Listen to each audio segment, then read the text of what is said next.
All right, guys, we are back. Welcome back to another day in the life of a postal lady. So we are going to finish up this tentative agreement, and then I'm going to share my thoughts on what I think about everything. All right, stay tuned. All right, so we are at the MOU for CCA Advanced Annual Leave. I think this is really good, guys, okay? So CCAs will be advanced 40 hours of annual leave. Upon implementation, CCAs will receive annual leave prorated to the end of their 360-day term. It's really good. PTFs will also receive the same. They will be advanced 40 hours of annual leave as well.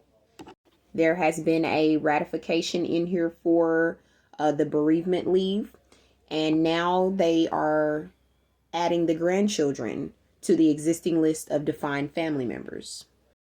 Article 12.2b, under the current language, supervisors who return to city letter carrier crafts begin a new period of seniority unless they're returned within 2 years. The modified language would change this to 1 year. So you have 1 year to come back before you lose all seniority. The changes to Article 14 establishes a joint labor management safety committee at the district level for each of the 50 USPS districts. The safety committee will consist of at least 2 members from each party and will meet quarterly. When it came down to air-conditioned vehicles, this new MOU requires that the Postal Service makes every effort to acquire vehicles equipped with air conditioning for use by city letter carrier crafts.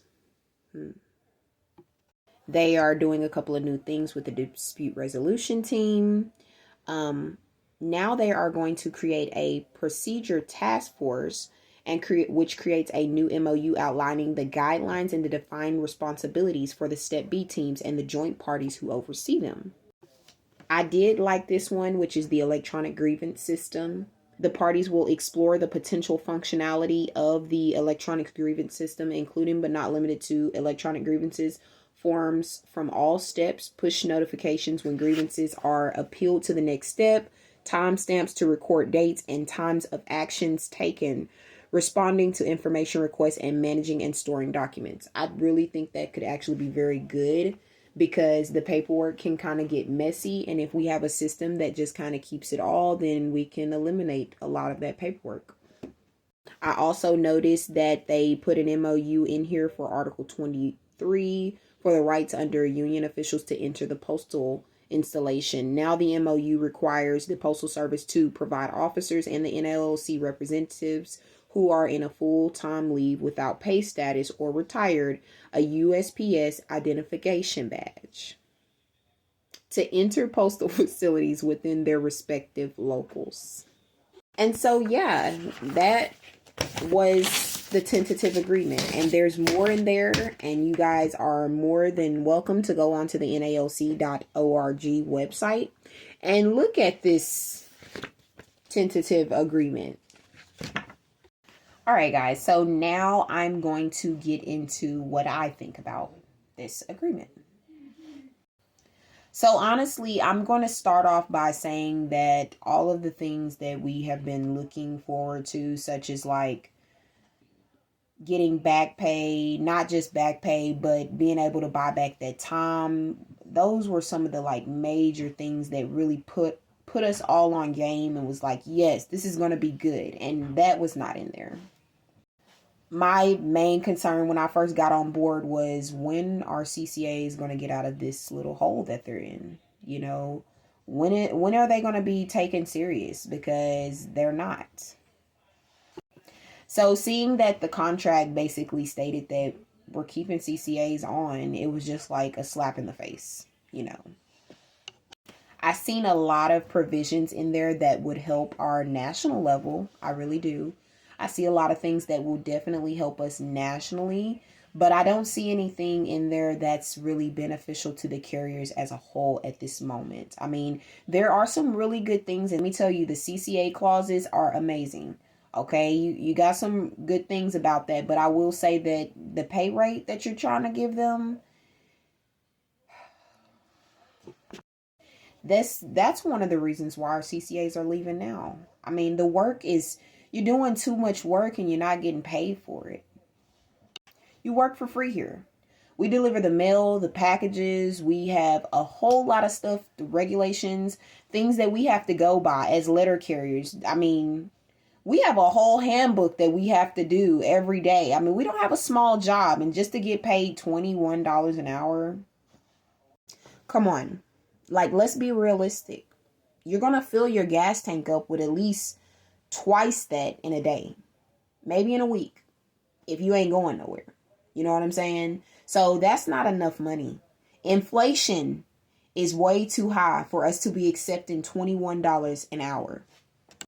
The top pay scale is looking at about 40 something dollars an hour. That is not enough. You mean to tell me I got to wait till I get all the way to the top to get $40 an hour? A lot of the other, federal entities, they're getting way more than what we get, and I feel like we're repeating history once again by, if we accept this tentative agreement, we're accepting crumbs. I believe that as a whole, we have a voice. And I believe the reason why we're in this situation is because the USPS, they're not taking us serious right now because of everything that we've been through.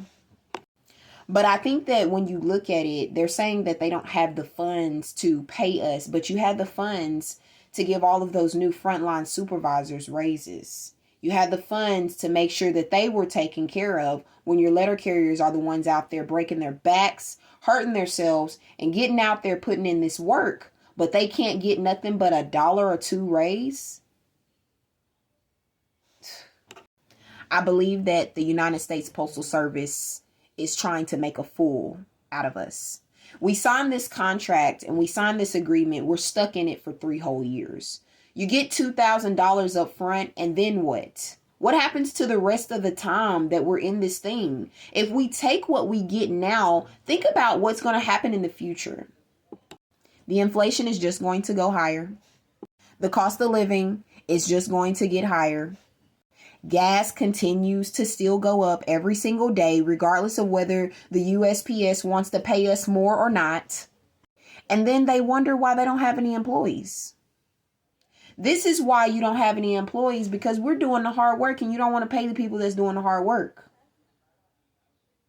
Pay your working class. Pay your people doing the hard work. Stop punishing the people that's out there doing the work. Pay them. It's only fair. It's only right. So I believe we need to go back to the table. I don't think there's anything wrong with knowing value and showing people that you are worth more than what they are trying to put before you. And like I said, they're only using all of our faults against us right now.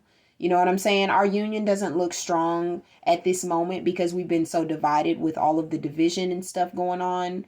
And, I will say this. The people are angry and upset. Yes, you are. But when you had a chance to stand up and remove,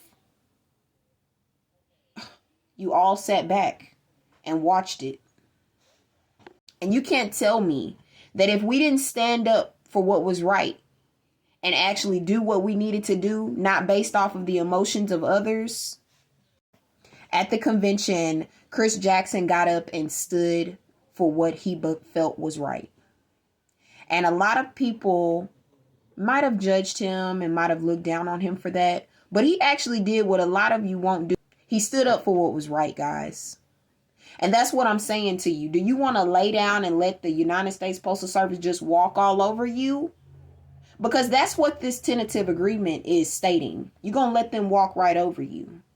Let's stand up for what's right. Go back to the table and let's do it the right way. All right, guys. Y'all have a wonderful day and a wonderful night. Peace out.